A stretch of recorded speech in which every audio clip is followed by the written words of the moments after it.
Всем большой привет! Добро пожаловать на мой канал. Первое видео в этом году, и будет оно максимально полезное.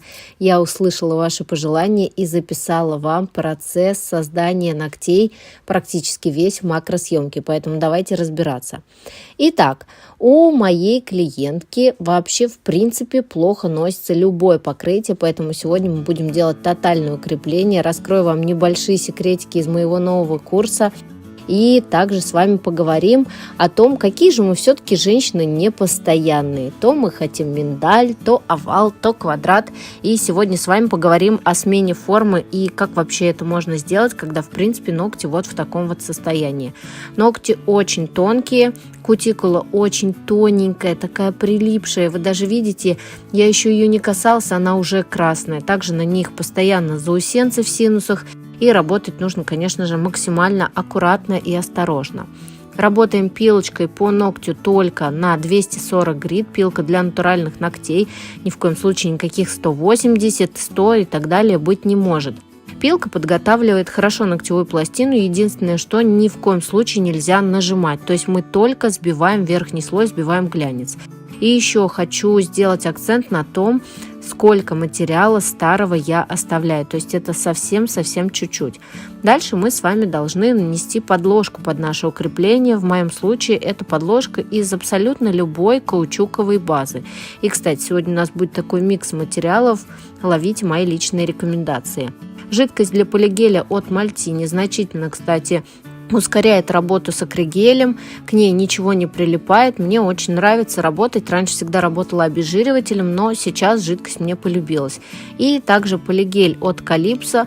Не знаю, кстати, почему эта фирма вообще практически такая незнаменитая, что ли, так можно назвать.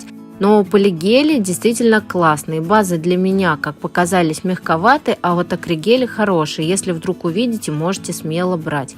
Наношу я акригель где-то на 2/3 ногтевой пластины и выстраиваю дополнительные стенки. Это будет служить и исправлением формы, и также дополнительным укреплением торцевой зоны, так как весь свой ноготок мы в принципе будем выпиливать. Кстати, об этом и есть мой новый курс «Профи-мастер». Это укрепление торцов и в принципе укрепление ногтей. Не буду вас ни в коем случае заставлять его купить, просто оставлю ссылочку, вы можете почитать. Программа курса очень обширная, и онлайн-курсы я преподаю уже довольно-таки давно, у меня огромный опыт и также большая обратная связь от учеников. Все программы курсов вы можете изучить по ссылочке в моем инстаграм-аккаунте. Обязательно выпиливаем свой ноготь, нам лишняя толщина абсолютно не нужна. И также смотрим в торец. Торец у нас должен быть тонкий и изящный. Ни в коем случае он не будет толстый и не должен быть толстый, потому что сверху у нас еще будет укрепление гелем.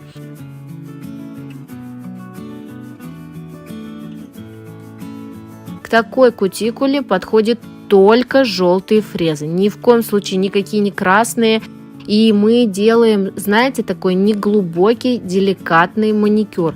Потому что именно у такой кутикулы абсолютно всегда рвутся синусы. Также могут быть ранения и посередине. И даже сейчас, не обрабатывая, обратите внимание на 2 синуса. У них уже есть трещинки. Все это потому, что клиент постоянно дергает руки, постоянно что-то теребит.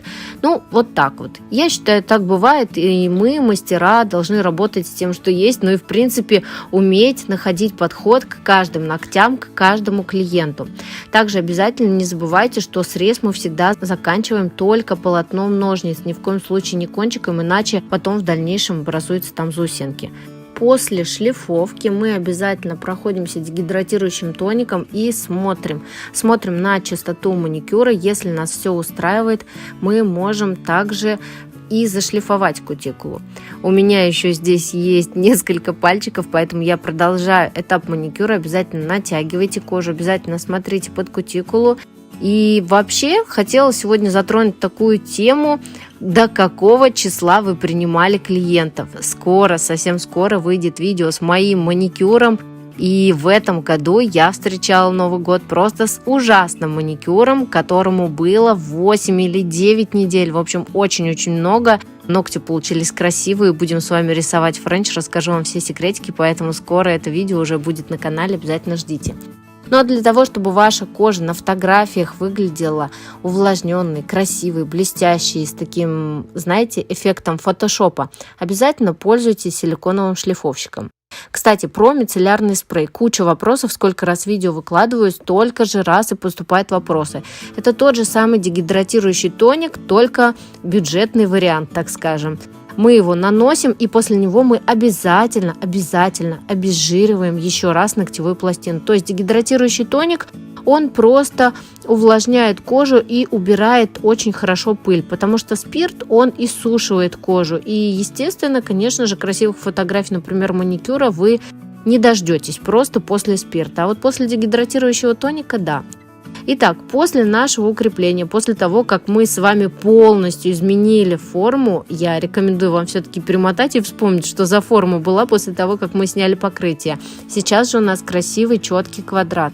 Мы наносим опять базу, потому что базу мы наносили не близко к кутикуле. И вообще, в принципе, маникюр, если вы не заметили, мы делали после укрепления, потому что кожа очень чувствительная, и если бы мы делали с вами маникюр после выкладки, до выкладки акригеля, очень велика вероятность того, чтобы пилкой мы поранили бы ее, поэтому лучше сделать ее после.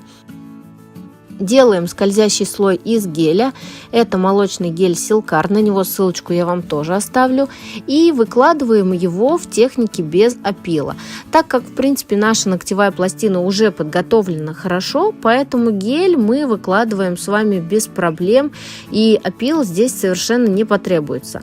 Вообще техника без опила, конечно же, включает в себя много секретов, и не расскажешь так все в одном видео, это, наверное, целые огромные часовые уроки. Скажу лишь одно: гелем нельзя работать так же, как и базой. То есть гель это все-таки твердый материал, и он имеет свойство отслаиваться у кутикулы, потому что у него нет сцепки, поэтому вы тщательно подбирайте подложку, которую вы используете под гель. И также его нельзя накладывать тонким слоем на торец, потому что также свой ноготок, если вы его не выпилите, может у вас просто отслоиться. Ну а в плане выкладки, выстроения архитектуры, построения апекса и так далее, это, конечно же, отдельные темы, которые мы, если хотите, с вами разовьем. И еще также переходите обязательно в мой инстаграм, там очень много прямых эфиров на разные интересные темы. Ссылка также будет в описании под видео. Шабером от Silver Star аккуратно отодвигаем кутикулу перед тем, как прокрасить уже максимально близко к кутикуле. Здесь, конечно же, речи ни о каком подкутикульном покрытии вообще идти не может. Почему? Здесь в принципе нет кармана. То есть да, мы можем отодвинуть кутикулу, прокрасить максимально близко, можно сказать, в стык, и потом после маникюра, спустя где-то минуточек 10, кожа, наша кутикула, наш карманчик, он как бы опускается на ноготок, и создается видимость глубокого прокраса, глубокого покрытия. Не нужно, пожалуйста, делать маникюр под подмышки. У меня недавно пришла клиентка моя, и мы совсем недавно вспоминали, как мастер пыталась сделать ей огромные глубокие рытвины, и теперь у моего клиента, который, кстати, не снимается на видео никогда, потому что всегда очень торопится, к сожалению, у нее теперь идет трещина от кутикулы до торца. Если вы такое встречали, напишите тоже, пожалуйста. Итак, ногти, на которых мы не наносили цвет, мы просто покрыли базой, и на липкий слой от базы каучуковой выкладываем аккуратно поталь. Выкладываем мы ее такой небольшой загогулинкой, и апельсиновой палочкой я придавливаю, чтобы мне ничего не торчало. И дальше, чтобы нам не перекрывать все это матовым топом, для начала нам нужно перекрыть поталь, то есть закрепить ее, сделать так, чтобы матовый топ, который в принципе выполняет роль декоративного покрытия, отлично носится на обычных цветах, но если я делаю какой-то дизайн, то я обязательно сначала покрываю тонким слоем базы и только потом беру матовый топ и покрываю ноготок матовым топом. Красиво, правда? Конечно же, такой маникюр будет радовать глаз нашей клиентки еще долгое-долгое время, и носятся такие ногти просто отлично, и никогда никаких проблем с ними не возникает. Поталь решили сделать глянцевым. Ну что, буду ждать ваших комментариев по поводу того, какая работа огромная проделала и понравился ли вам маникюр. С вами была Татьяна Сидоренко. Всех с Новым годом и пока!